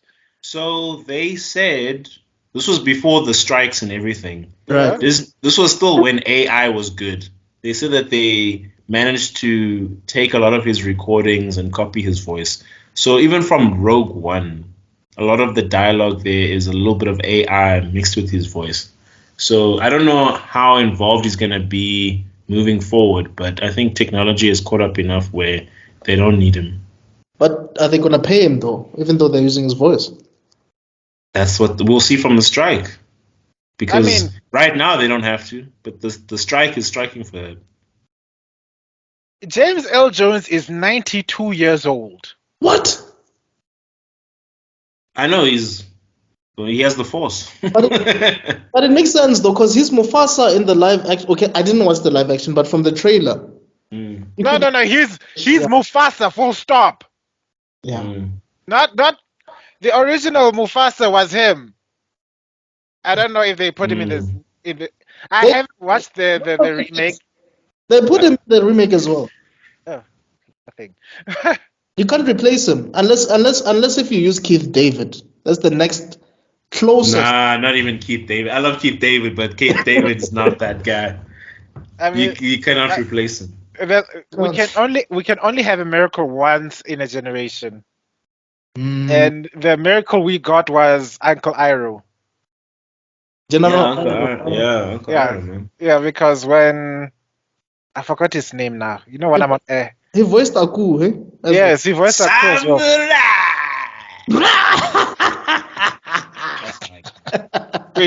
Wait. Let me see if I can find my inner Aku. Samurai Jack! That's right, Samurai. It is I. These are my newest and proudest assassins. Destroy him! Destroy him! I love Aku. I love him, man. One of the best villains ever, bro. One of the greatest. Funniest too. Yeah. He's just so funny. I don't know why. And that's a testament to once we'll speak about it in detail in the Samurai Jack one. But the genius of Genndy is that he created not only a central antagonist, but it's also the key comedic icon of the series. Yeah. Without Aku, Samurai Jack is a very, very, very serious show. Serious show. Because in the episodes where they don't show him, but they only speak about him, those episodes are serious, eh? And it's so tragic and it's so dark. Yeah. It's so dark. But then Except- when So because you dark. see all the atrocities Aku has done, and you actually feel pissed alongside Samurai Jack, and then Aku comes along, and you can't help It's but fun. giggle. Yeah. And you like this guy. You're like, man, why are you the bad guy? Like, you're Yeah. so No, there's times I'm like, yo, Jack, just leave him alone. Like, he's worked so hard to get to this. Like, I mean, why? yeah, he has. He works so hard. But guys, can we talk about this one character, man? Okay. My man, you ain't the man. You know the last episode before they continued with the season. There's this bodyguard, the guy who bodyguards the time machine. Oh yeah, Time he port- the man. My man, the blue guy. Yeah, the blue- my man. Wait. My man. I've got it sorted right here. I've got it sorted here. Oh, you're going old school, huh? Well, I got me one of those. that was my favorite suit. No, that guy's the one. Well, my man, this time, my man, And- ain't and- time. And that's one we'll expand in more detail next week. But that's one of the things I really liked about Samurai Jack is that he may be a powerful warrior, but he's not OP. He's not immune from losing. Yeah. This is the scary thing about talking about Samurai Jack, because I realize how much I love Samurai Jack. It's actually one of those things where Warner Brothers is probably like, hey, let's make a live action Samurai Jack. No. No, but think about it. If you were in that, I rebuke you. I rebuke. Where's Are my they Bible? not thinking about it now? Where's my Bible? I must No, rebuke but you. you're right. I think, but you need the right director for that. Yeah, It you has- do. It has to be someone who. Get the John Wick people. Yeah. Yeah. That's the only people I can see. Yeah. Like John literally the whole the whole background team, camera guys. But don't make Samurai Jack Keanu Reeves. Yeah, No. no. He must rest. He can cameo. He can He can be cameo. the blue guy. He can. No ways. No, The blue guy has to be a black dude. Dog. Yeah, It has to be a true. black True. It has to be a black guy. Yeah. I'm thinking of. He needs to be almost like a wrestler. That's how big he's supposed Yeah. to be. Yeah. Mm. Yeah. And we need Samurai Jack needs to be Asian. Yeah. Yeah, I know he has to be. He has to be his proper Japanese. Like a Donnie Yen or like a. Mm. Donnie Yen is getting old now. Yeah. And maybe Shang-Chi, haven't seen Yeah. that? Oh yeah. Shang-Chi, Yeah. Spot on. And then we can then the father would be that other Japanese guy who's always in these movies now. Oh yeah, Oh, yeah. definitely. He's the Japanese dad. and Jackie everything. Chan's best friend, right? He was also in John Wick. He ended up Yeah. getting killed by the blind Yeah. guy. What's his He name? he was the Tom Cruise friend. Yes. He's one of his friends in real life. The guy who played Scorpion, I think. Or Yes, him. Yes, Oh, yes. Oh yeah, yes. he is. Yeah. So we want he'll be Samurai Jack's father because he can Yeah. act. You can see. I mean, I think he was born. He'd be born for that role. who would voice Aku though? Because It'll have to be the same guy. Marcos he passed away. Yeah, he passed away. Marco passed away. So, but they got the guy who voiced. Oh yeah, who sounds like him? Yes. Who yes. sounds like him. That's why I said miracles can only happen once because we are lucky in that one. But even Yeah. when he's I mean, I like him, but you can still tell the difference. you can still tell the difference. You can't. Marco was having the time of his life Personality. when he was playing Aku. Mm. You know that I like. There's this that these people say one of the best roles you can get is to act a villain because that's when you can cut loose Yes. and You get to have fun. you get to have fun. True. And Marco Blowing had up things, and I mean that's so fun. I mean, come on. he had so much fun playing Aku. I mean, there's that episode where Jack learned how to jump good. Oh yeah. Yeah. Oh, jump good. Yeah. Wait, we're That's getting ahead of ourselves. We're getting ahead of Okay, ourselves. wait. This is for next week. Or the week after. I don't know. Okay, I just wanted to highlight one last thing before we cut to the end, before Dave Filoni finds me and destroys my laptop again. I wanted to take a moment to respond to certain comments on our last video because we had so many of them. Okay. I can neither confirm or deny that there's some people in here who've commented a lot, of which I am very thankful. You should see the algorithm. It's just like wee. Nice. Okay, but one person asked. Let me look. His name is Jason.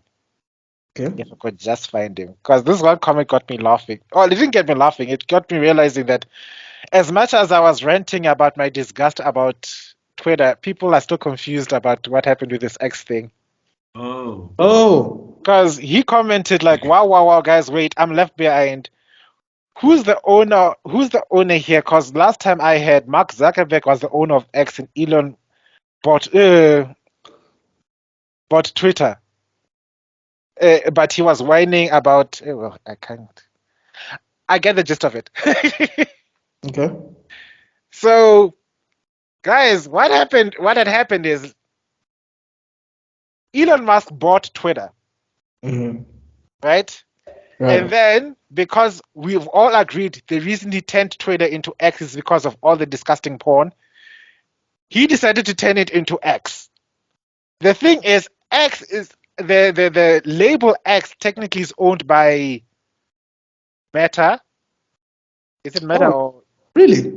yeah? Is that what the beef is about between him and Zuckerberg? It was Meta who owns that particular trademark X. I think it's just him, and there was another social media that's also fighting with him. I'll just do my research a bit, but I know that they're fighting over the label X. So the label X technically is still being disputed between those two billionaires. It's such a superficial issue, honestly. It's so childish. It's so childish. And Elon had SpaceX already, so it would make sense for him to have an X. I think Elon Musk is low-key fantasizing, hoping that he'll become the next Professor Xavier, and it ain't it. No, but that's the thing. I don't understand. It's like we're literally arguing about a James Bond villain arguing with Lex Luthor about what they can do with the world. This is ridiculous. Thank you. Somebody said it. Remember when I compared when I was busy saying the reason why Lex Luthor hates Superman is because so long as Superman exists with absolute power, we get to see that these billionaires are doing things for themselves. They're not really doing things for us. They're bored, man. They're both bored. They're bored. I hope they have the big showdown in the Colosseum, and then there's an earthquake that strikes and it collapses, and then and we never know who wins. Filoni might not send assassins anymore, but Elon and Mark. Yeah, I mean, one of us lives in Pretoria, and I think he knows about it.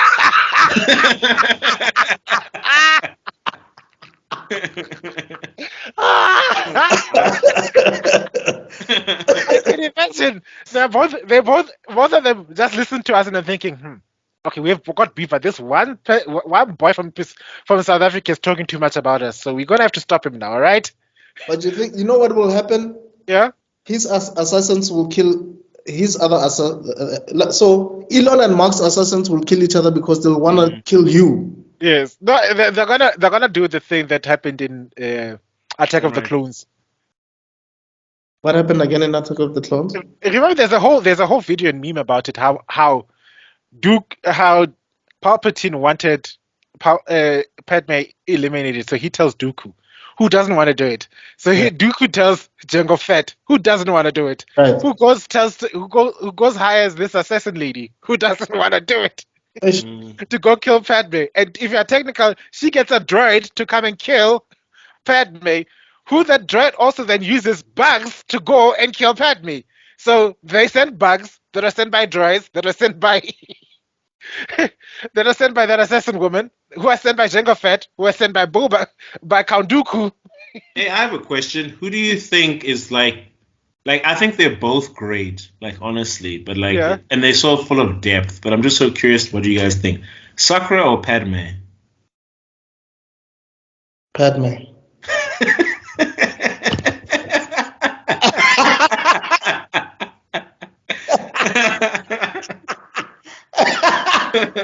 You know that sarcasm flew right off. That sarcasm was like, bye-bye. It was like, no. I think Elon won't have to send the assassins. You guys have killed me already. No, but Sakura, guys. Look, Padme, you had what? 3 movies? Sakura, you had like over I don't know, over like 500 episodes. And died of big sad. No, but they literally do the same thing. Like I remember when Padme is crying about younglings. You killed younglings. I literally thought about Sakura crying to Sasuke about coming home, and I feel like this is the same person. What's going on? Wasn't there something about how Ewan McGregor couldn't stop laughing at that younglings line, so they had to cut it a certain way. Wow. Wow, I never thought of it. Padme is equal to Sakura. Guys, I have a question for you. I have a question for you too. Yeah. Favorite Star Wars movies? Only the first 6 in order. Oh, in order. Yeah.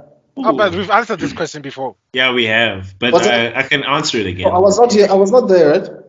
No, No. you weren't. It was at the podcast. I think we've answered this before, but I can answer it again. It's still the same.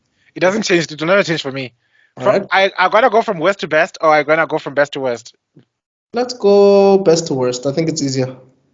Yeah, true. Because I know it differs from everybody, and I know people don't like my personal. I know you don't like mine. Wait, sorry. When you say first 6, do you mean episodes 1 1, to 2, 6? 3. 1 to Yeah, 6. 1 to 6. Yeah. 6. Minus the 3.5s, minus your rogue ones and your no. Yeah. Okay. Yeah. Okay. Okay, can I go first? Or Yeah, go first. okay, for me it's Empire. Okay. Then I would go with, this is very controversial, but Revenge of the Sith. Then I would go with the original Star Wars. Then I would go with Return of the Jedi. Then I would go with Phantom. Then I would go Attack of the Clones. All right.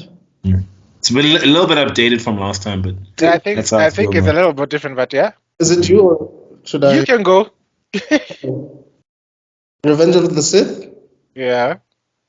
A New Hope,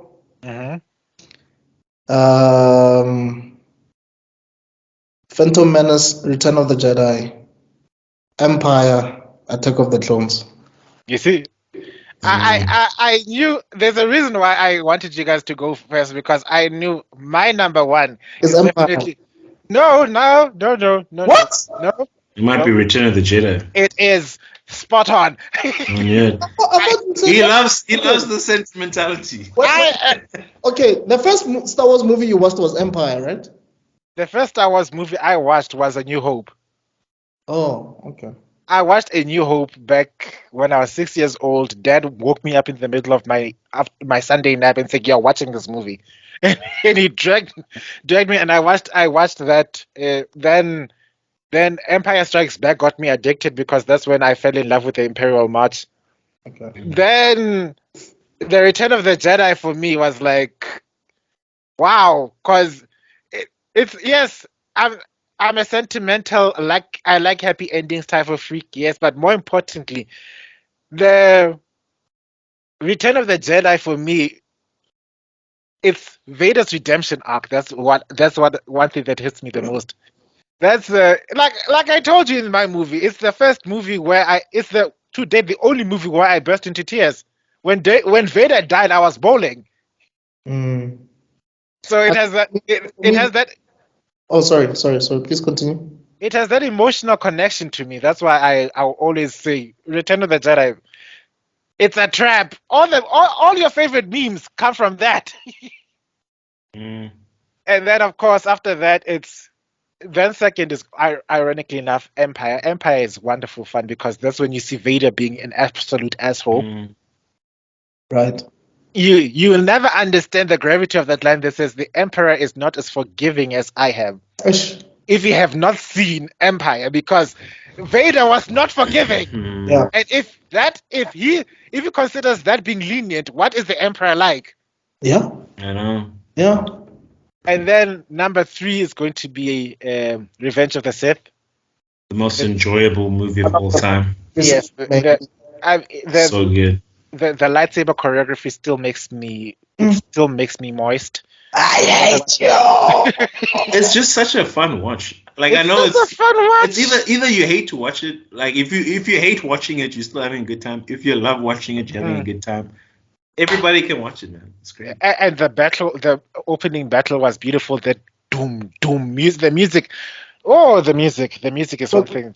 One thing I like the fact that Clone Wars 2D animation ends where this one starts. Yeah. Yes. How crazy is that? Yes. Yeah, no, it's. And then we've got. Where was Padme? I mean, not Padme. Where was Ahsoka? Yet again. Ahsoka just disappeared. For no reason. Ahsoka in all the key moments in the 2D. Why? There's no way you can reconcile those two worlds. That's what I'm saying. Too much has happened. Like, why would Ahsoka not try and save the day? And you know everybody involved. And then Ventress dies, but she was too iconic of a character, and then they brought her back. Okay, we'll go over Clone Wars later. Okay, so that is number 5 is going to be A New Hope. No. Number 5 is Phantom Menace. Wait, that's number 4, right? That's number 4. You're right. Yeah, number 4 is Phantom Menace. Number 5 is going to be A New Hope, and then number 6 is Attack of the Clones. I'm so sorry, that movie. That's the worst one. like you said in the podcast, you can skip that movie, and to be honest, it is quite skippable. It's the least amount of times you see Palpatine doing Palpatine things. Yeah. Yeah, look, even Obi-Wan's kill count is low, and you know I love my Obi-Wan kill count. but it shows how main character he is. I mean, when he gets captured, they send all the Jedi. Yeah. And also, it was the first time seeing him as a Jedi, because in the first one he was still a Padawan. Yeah. So it was the first time seeing him as a Jedi with a beard, looking all cool. So yeah. No. But still forgettable compared to the other ones. Yeah. So those are my top 6. But I think let's wrap things up. I think. Okay. I just want with that one comment. The comment of the week is sorted. So next week I think we'll talk about the Powerpuff Girls, because I've got a lot of things to say about Powerpuff, both good and bad. Because there are bad things about it that people don't talk about. Yeah, there is one thing that I've got beef with whoever thought it was okay to create a character named him. Well, think about it. If kids were watching a cartoon about the devil, parents were not gonna allow that. So, but like we all knew what him was. Yes. Yeah. It's like cow and chicken. Yeah. No. You see, cow and chicken. The devil guy there is, you can see, stereotypically evil. Good thing. Why was him so queer-coded in Powerpuff Girls? Yeah, that's true. The queer-coding there was almost extreme. No, it was. It was very extreme. That's true. So that's my one beef. But we'll get around to that next week. Okay. Character quickly. My favorite character of what? In Powerpuff Girls. We'll talk about that next week, buddy. Okay. Wait, maybe favorite character Dexter's Lab. Oh, in Dexter's Lab. Oh. Wow, that's hard. Oh God, that's hard. Mendart, bro.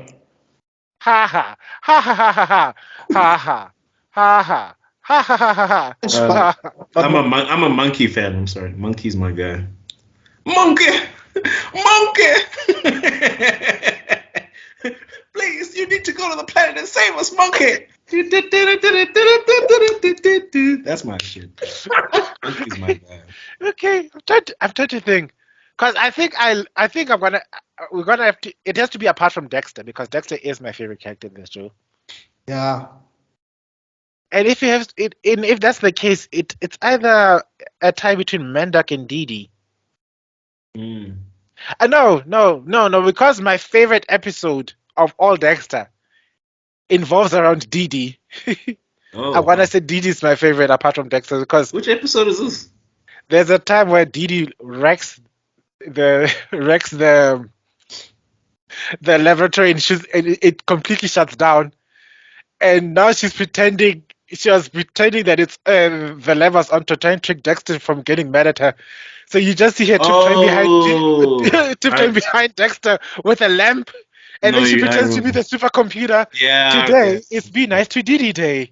You must be nice to Didi no matter what she has done. then then he bursts up laughing. Then he pretends to be Mandark with a straw hat. Yeah, that was my favorite. After after Didi restores, after Dexter fixes everything, you think that she learns a lesson. Nope. Whee! Goes to breaking stuff again. So that's my favorite one. What's your Yeah. favorite episode, I wonder? I mean, out of default, I think Dexter's our favorite character. Favorite episode. I think it's the dodgeball episode. Will always be my favorite episode. Nice. It's my favorite. I just love everything about it. Yo, I have a lot, but I would say the one that really made me fall in love with Dexter in the first place is the Omelette du Fromage episode. Omelette du fromage. Yeah. And I haven't told you how to properly pronounce it, did I?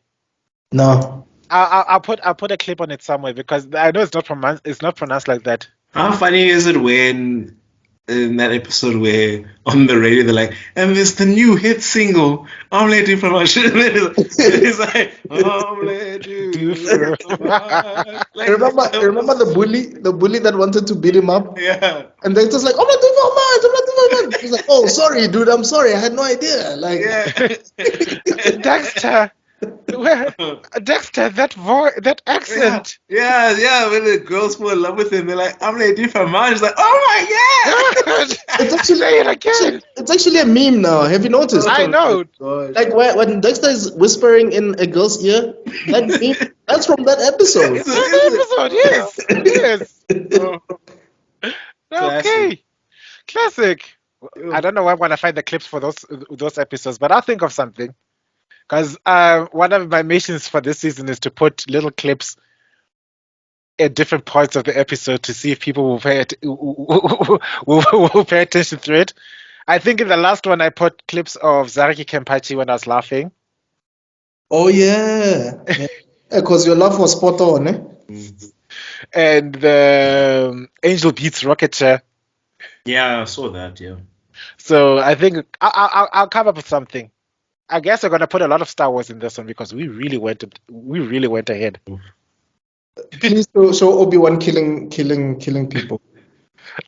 You know what? I'm gonna put the clips from when you're gonna talk about Obi-Wan's kill count. You're gonna put the clips from the 2D one because it's gonna link with Gendy's work. Because boy. No, then please show Mace Windu doing damage to General Grievous. Yeah, I think Genndy. I wish he got more time with it. Yeah. I think I believe it was George Lucas who didn't like how the Clone Wars series turned out. His Gendy's or Gendy's. Really? Yeah. I liked it. I mean, because the thing is, it didn't have a lot of dialogue, and George Lucas loves dialogue. So, yeah, and he's not good at it. Yeah. Well, and it's a disease that's carried on into the Forbidden Ones, which I'll forever call 7, 8, and 9 the Forbidden Ones from now on. Yeah, and he didn't like Empire Strikes Back apparently. The one the whole world loves. Yeah. I think his favorite is New Hope for obvious reasons. Well, it's his baby. Yeah. It's his baby, but yeah, we'll agree to disagree. That's where you see that the art, and that's one of the things we need to learn as artists is once we've created something, it's a gift to the world. It's no longer really our own. Right. Because people take it and the story continues in their hearts, and the message is communicated in something different in their hearts. So something that you've grown to hate, aka Akira hating Cell. I don't know why, but still, he hates it. And Vegeta, he hates Vegeta as well. I mean, oh my god. Okay. Okay. It's like your reaction is like realizing that your father didn't love you before. Yeah. Never loved. Or like there's a mistake of the you're a mistake. You're never really meant to. You're you're supposed to have survived. You're supposed to be aborted or something. No, I'm remembering what you guys said in the previous episode because you guys were like, Dragon Ball Z fans can be toxic. So I was just like, don't be toxic, let it go. Don't Let prove it them go. right. Don't prove them right. Don't Yeah, okay. No, give in to it. Please submerge yourself in the toxicity. But I'm sure Okay. it pisses Give George. yourself to the dark side. I'm sure it pisses him off knowing that the most iconic moment of his character is in a movie that he didn't direct. Which one is this? Oh, Darth Vader. Darth Vader. Mm, I'm your father. mm, Oh yeah. yeah, Ish. it's all there.